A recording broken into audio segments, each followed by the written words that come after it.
우리는 지금 계속해서 성탄을 기다리는 대강절을 맞이하고 있습니다. 메시아로 오신 그 예수님, 특별히 예수님의 리더십에 대해서 우리가 함께 같이 생각하면서 은혜를 나누고자 합니다. 지금까지 인류 역사를 통해서 수많은 유형의 리더십이 존재했습니다.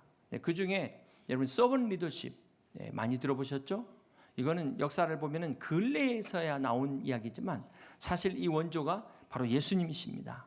하늘의 영광 보좌를 버리시고 이 땅에 생명을 주시고 친히 섬기게 오신 예수님, 그 주님의 리더십이야말로 우리가 진정으로 본받아야 될 참된 리더십이라는 것입니다. 민수기 14장을 보시면 이스라엘 정탐꾼 12명이 가나안 땅을 40일간 정탐하고 돌아옵니다. 이때 10명은 그 땅에 그 네피림의 후손인 아낙 자손의 그 장대함을 보고 오매 기주고 우리는 메뚜기 때에 불과하다고 다 낙심하고 절망했습니다. 그러나 오직 여호수아와 갈렙만은 그들이 거대할지라도 하나님이 우리와 함께 하시니 저들은 우리의 밥이다 라고 절대로 기가 죽지 않았습니다. 이 여호수아와 갈렙만이 오직 가나안 땅에 들어갔음을 기억하시기를 바랍니다. 바라기는 오늘 여러분에게 이 여호수아와 갈렙 같은 믿음의 눈이 열리시기를 주님의 이름으로 축복합니다. 성경의 선지자를 선견자라고도 말하는데요, seer, 보는 자라는 뜻입니다.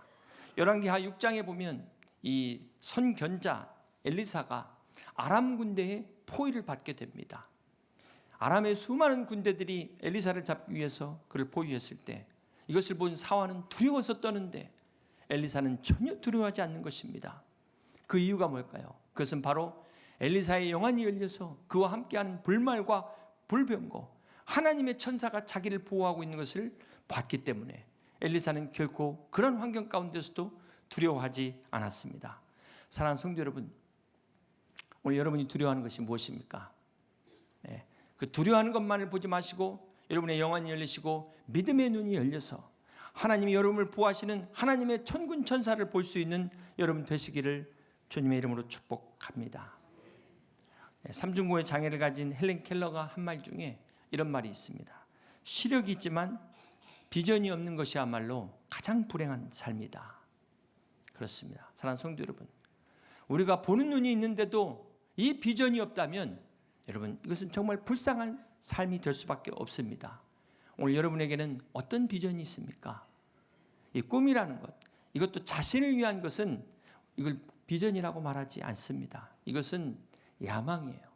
비전은 하나님이 주신 꿈, 거룩한 꿈을 비전이라고 말합니다. 하나님이 우리에게 주신 미래를 이 비전이라는 안경을 통해서 미리 볼 수 있는 것, 이것을 바로 하나님의 비전이라고 말합니다.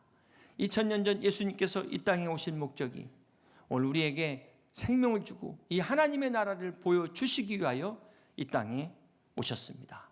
누가복음 4장 18절에 주의 성령이 내게 임하셨으니 이는 가난한 자에게 복음을 전하게 하시려고 내게 기름을 부으시고 나를 보내사 포로된 자에게 자유를, 눈먼 자에게 다시 보게 함을, 전파하며 눌린 자를 자유롭게 하고 주의 은혜의 해를 전파하게 하려 하심이라 하였더라. 예수님이야말로 이 땅에 오셔서 진정한 하나님의 비전을 몸으로 직접 보여주셨습니다. 그러므로 주님을 만난 사람마다 우리가 거듭난 생명을 받듯이 우리의 꿈도 거듭나야 돼요. 내 꿈이 아닌 하나님의 꿈으로 거듭나야 되는 것입니다. 새로운 비전을 가져야 되는 것입니다. 오늘도 그리스도 예수 안에서 여러분 하나님이 주신 비전을 발견하는 찾는 여러분 다 되시기를 주님의 이름으로 축복합니다. 잠언 29장 18절은 묵시가 없으면 백성이 방자에 행하거니와 율법을 지키는 자는 복이 있느니라. 여기 묵시가 영어 성경에는 비전으로 되어 있어요. 비전이 없는 백성은 멋대로 향하여 망할 길로 가지만 하나님의 법을 지키는 백성은 복을 받는다고 말씀하셨습니다. 오늘 우리가 말씀 안에서 하나님의 비전을 붙들고 하나님의 영원한 축복을 누리는 우리 여의도 침략의 모든 성도들이 다 되시기를 주님의 이름으로 축복합니다. 미국의 많은 역사자들과 전문가들이 역대 미국의 대통령을 평가하는데 지금까지 가장 많은 1위, 역대 최고의 대통령은 바로 아브라함 링컨이었습니다. 현 미국 대통령의 저 강력한 권한은 이 링컨 때 만들어졌다고 하는데 이 링컨의 가장 위대한 업적이 여러분 잘 아시는 것처럼 노예 해방뿐만 아니라 미국을 남북으로 통일했다는 것, 이것이 미국 사람들이 가장 1위로 꼽는 이유라고 합니다. 이 링컨의 이력을 잠깐 소개해드리면 9살의 어머니를 여인 후에 23세 사업에 실패합니다. 24세 주의회 선거에 떨어지게 되고 25세에 또 사업을 파산하고 26세에 약혼자가 사망하게 됩니다. 30세 주의회 의장직 선거에서 떨어지고 32세 부통령 출마에서 떨어집니다.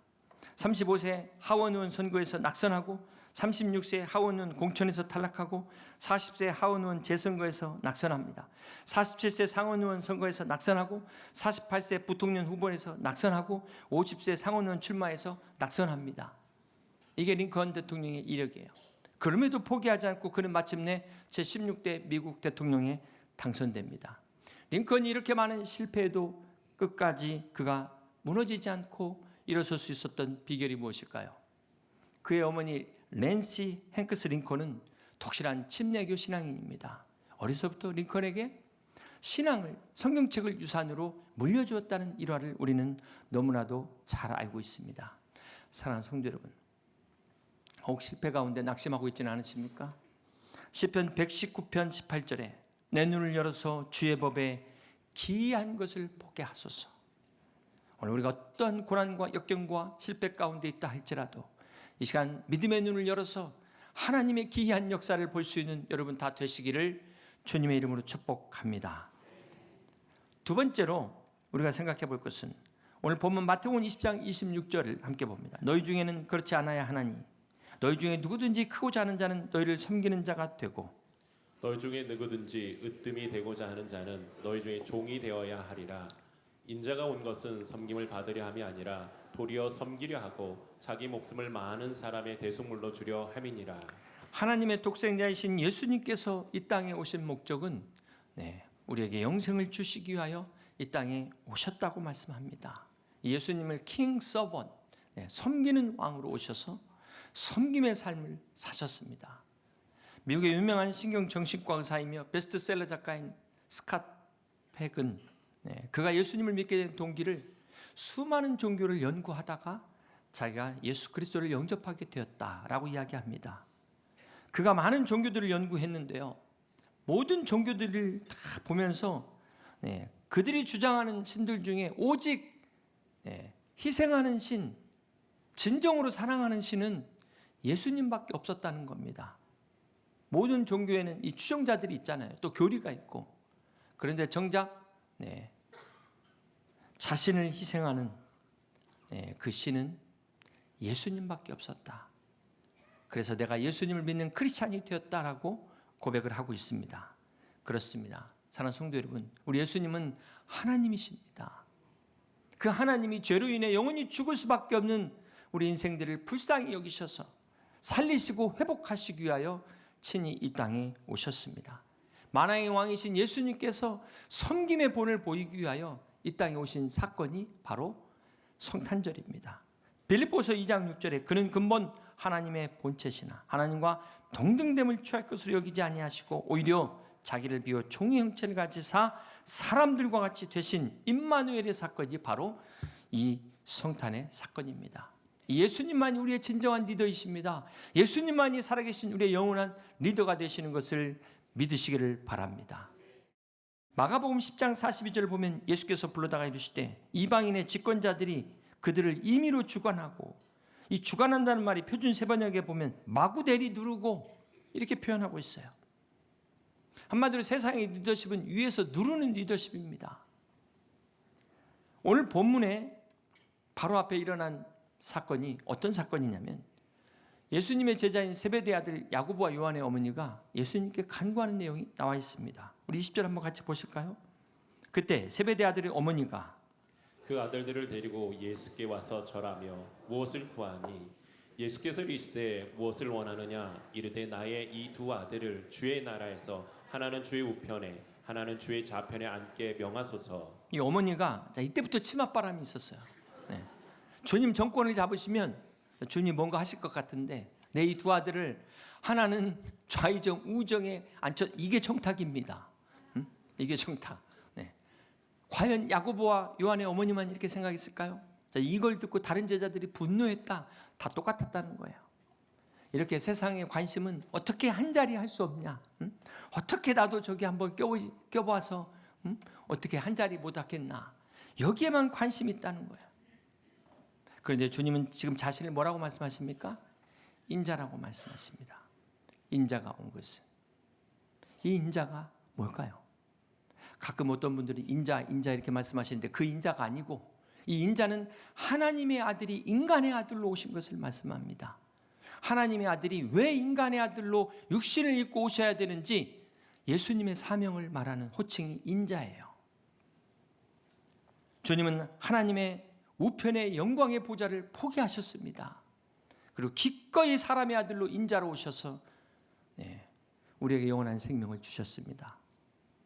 주님은 하늘의 보좌의 그 영광의 자리가 중요하지 않았다는 거예요. 오늘 죄로 인해 죽을 수밖에 없는 우리들에게 진정한 소망을 주시기 위하여 메시아로 이 땅에 오셔서 그것도 자신의 목숨을 다 내어주기까지 십자가에 죽기 위하여 오신 것이 바로 이 성탄인 것입니다. 그러므로 이 주님의 사랑 안에서 구원받은 우리들은 주님을 본받는 이 섬김의 삶을 살아야 될 것입니다. 우리가 세상의 권세를 얻고 또 명예를 얻는 것은 으뜸이 되기 위해서, 성공하기 위해서가 아니라 오늘 주님이 말씀하신 것처럼 복음을 전하기 위해서, 이 복된 소식을 전하기 위하여, 섬기기 위하여 우리가 성공해야 되는 것입니다. 그렇습니다. 이제 구원받은 성도라면은 우리의 삶의 목적이 바뀌어야 돼요. 성공의 목적도 바뀌어야 되는 것입니다. 형통의 목적도 바뀌어야 되는 것입니다. 오늘 우리가 예배 중에 사무처리를 했습니다. 관례상 많은 성도들을 참여시키기 위해서 불가피한 예배 중에 진행되는 것을 여러분 양해해 주시리라고 생각합니다. 제가 지난번 제주도에 목자 세미나 기간에 모슬포 교회를 방문한 적이 있었어요. 100년의 역사가 넘는데요. 거기 그 역사관에 가보니까 그 제적부, 성도들 기록부가 다 있는데 1800년대 거기 이름 보니까 학생으로 기록되어 있더라고요. 쫙 성도들 명단이 나오는 거예요. 그리고 1923년에 회의록이 그대로 손으로 수기로 작성된 게 있는데 사무처리를 개회하다, 폐회하다. 우리 내용들이 그대로 그때가 어느 때입니까? 우리나라 근대화의 주역이 기독교였다는 사실을 우리는 잊지 말아야 될 거예요. 저희 어렸을 때만 하더라도 YMCA, YWCA 교회가 사회를 선도했어요. 그런 영향력을 끼쳤는데 지금 어떻게 됐습니까? 안타깝게도 지금 기독교가 사회의 영향력은커녕 지탄을 받고 있는 이 안타까운 현실을 우리가 보고 있습니다. 어쩌다 이렇게 됐을까요? 왜 이렇게 됐을까요? 여러분, 이스라엘의 사해 바다는 죽은 바다입니다. 그러나 그 위에 갈릴리 바다는 생명의 바다라고 해요. 왜 사해 바다가 죽은 바다가 되었을까? 그것은 위로부터 받기만 하고 내보내지 않기 때문에 죽은 바다가 됐다는 것입니다. 그러나 반면에 이 갈릴리 호수가 살아있는 바다가 되는 것은 받은 물을 내보내기 때문에 살아있는 생명력을 유지할 수 있었다는 거예요. 마찬가지로 우리가 받은 이 은혜를, 하나님께서 주신 이것을 우리가 내 안에서 멈추게 한다면, 흐르지 못한다면 우리도 사회바다 같은 죽은 심령이 될 것입니다. 사랑하는 성도 여러분, 오늘 우리 그리스도인들이 이 지탄을 받는 것, 바로 이것이 우리가 하나님으로부터 받은 이 은혜를 흘려보내지 않기 때문이라는 것. 그렇기 때문에 우리가 썩는다는 사실을 우리는 잊지 말아야 될 것입니다. 그러므로 먼저 내 자신을 위해서라도 우리가 먼저 하나님 받은 이 은혜를 흘려보낼 수 있는, 여러분의 헌신과 봉사와 물질을 흘려보내는 복된 삶이 되시기를 주님의 이름으로 축복합니다.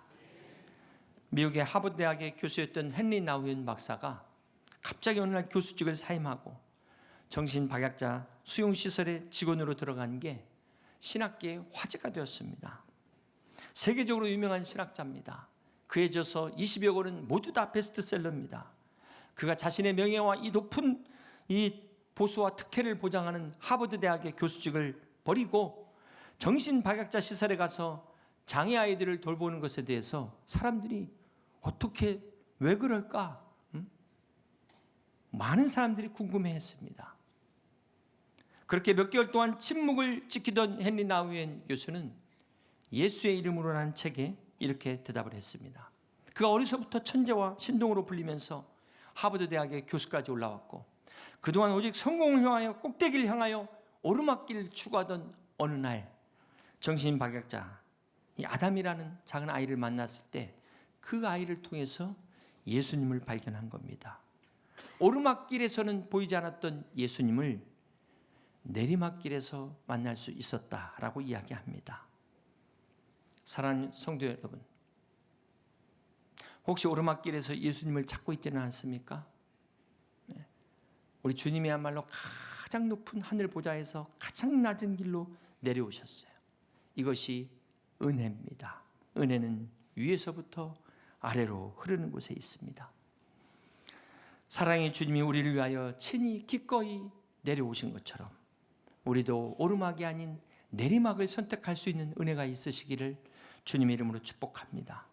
주님의 사랑 안에서 구원받은 우리가 축복받은 이유는 세상 권세 명예를 나만 누리라고 주신 게 아닙니다. 이것을 통해서 이 주님의 복된 소식을 전하라고, 다른 사람을 섬기라고 하나님이 여러분을 올려주셨다는 것 잊지 마시기를 바랍니다. 그러므로 우리가 이 주님의 사랑을 깨달았다면 오늘 우리의 자리에서 우리보다 낮은 자리에 있는 자들을 돌아봐야 돼요. 이것이 주님의 섬김입니다. 리더에 있어서 가장 중요한 자질이 예수님의 비전을 갖는 것, 이것이 첫 번째고, 두 번째가 섬김이라면 마지막 세 번째는 지혜를 갖는 것입니다. 리더가 아무리 위대한 비전을 제시해도 지혜가 없으면 이 비전을 이룰 수 없습니다. 훌륭한 리더십에서 빼놓을 수 없는 중요한 자질 중에 하나가 바로 이 지혜입니다. 창세기 41장에 보면 요셉이 드디어 애굽의 총리가 되었을 때 요셉이 하나님이 주신 지혜로 7년의 풍년을 만족하지 않고 다음 올 7년의 흉년을 대비하게 됩니다. 여러분 생각해 보세요. 당시 나일강 4대 문명지 중에 하나입니다. 나일강이 있는데 가뭄이 온다고 뭘 준비하자 어쩌자, 그 당시 그 사람들이 어떻게 생각했을까요? 말도 안 된다고 생각하지 않았겠습니까? 그러나 요셉의 지혜는 이 풍년의 때 흉년을 대비했기 때문에 그 혹독한 가뭄의 7년의 흉년을 지혜롭게 넘길 수 있었던 것입니다. 오늘 우리의 삶에도 요셉과 같은 지혜가 가득하시기를 주님의 이름으로 축복합니다. 열왕기상 3장에 보면 솔로몬이 왕이 되어 하나님 앞에 1000번째 예배를 드립니다. 그러자 하나님께서 그걸 너무 기뻐하셔서 꿈에 나타나서 요셉에게 네가 원하는 것은 무엇이든 구하라 말씀하세요. 여러분, 때는 이때 아닙니까? 여러분 같으면 무엇을 구하시겠습니까? 그런데 솔로몬은 지혜를 구했어요. 자, 이걸 보면 솔로몬이 얼마나 지혜로운지, 하나님의 지혜를 받기 전부터 지혜로운 자였다. 그런데 거기에 하나님의 지혜까지 더했으니 얼마나 지혜가 충만했겠습니까? 열왕기상 3장 12절 봅니다. 내가 내 말대로 하여 내게 지혜롭고 총명한 마음을 주노니 내 앞에도 너와 같은 자가 없거니와 내 뒤에도 너와 같은 자가 일어남이 없으리라. 이 솔로몬의 지혜는 솔로몬 시대가 이스라엘 역사상 가장 강력한 힘과 부를 누린 그러한 시대였음을 믿으시기를 바랍니다. 이처럼 지도자 한 사람이 너무나 중요해요. 지도자 한 사람의 지혜가 나라를 성하게도 하고 흥하게도 하고 나라를 망하게도 할 수 있다는 사실을 우리는 잊지 말아야 될 것입니다. 오늘 여러분에게 이 하나님의 지혜가 함께 하시기를 주님의 이름으로 축복합니다. 오늘날 링컨에게 어떤 사람이 물었습니다. 리더십에서 가장 중요한 것이 무엇입니까? 이때 링컨은 주저하지 않고 지혜입니다라고 이야기했다고 합니다. 그러자 그가 다시 물었습니다. 그 지혜를 어떻게 사용해야 됩니까? 그러자 링컨이 바른 판단으로 사용해야 합니다. 이렇게 이야기하자 이 사람이 또 물었어요. 그 바른 판단은 어떻게 할 수 있습니까? 그러자 링컨은 틀린 판단을 하면서 배우는 겁니다. 그때 또 다시 물었어요. 그럼 바른 판단과 틀린 판단은 어떻게 구별합니까? 그러자 링컨이 웃으면서 그게 바로 지혜입니다. 그러자 마지막으로 또 물었어요. 그 지혜는 어디서 얻습니까? 링컨이 미소를 지으면서 내 지혜의 원천은 어릴 적 어머니께 배운 성경 말씀입니다 라고 이야기했다고 합니다. 사랑하는 성도 여러분, 잠언 1장 7절에 여호와를 경외하는 것이 지식의 근본이라고 말씀하셨습니다. 잠언 9장 10절은 여호와를 경외하는 것이 지혜의 근본이요 거룩하신 자를 아는 것이 명철이라고 말씀하셨습니다. 오늘 저와 여러분에게 이 지혜와 이 명철이 가득하시기를, 충만하시기를 주님의 이름으로 축복합니다. 오늘 주님께서 인자로 오신 것은 이 땅의 성탄을 우리에게 주신 것은 주님만이 우리의 생명이시기 때문에 그렇습니다. 주님만이 우리의 지금 이 모든 문제의 해답이신 것을 믿으시기를 바랍니다. 주님만이 우리의 진정한 리더이십니다. 아니, 영원한 리더이십니다. 오직 주님만 의지하시며 오늘 임마누엘의 구주로 오신 그 주님 안에서 주님의 비전을 우리가 가슴에 품고 주님의 섬김의 삶을 우리가 본받고 이 지혜를 본받는 여러분 다 되시기를 주님의 이름으로 축복합니다. 그래서 우리 유정자들뿐만 아니라 오늘 우리 각자 부르심받은 우리 가정에서 그 삶의 현장에서 빛과 소금의 사명을 다하는 이 시대에 참된 리더로 세워지는 우리 여의도 침례교회 모든 성도들 다 되시기를 주님의 이름으로 간절히 축원합니다.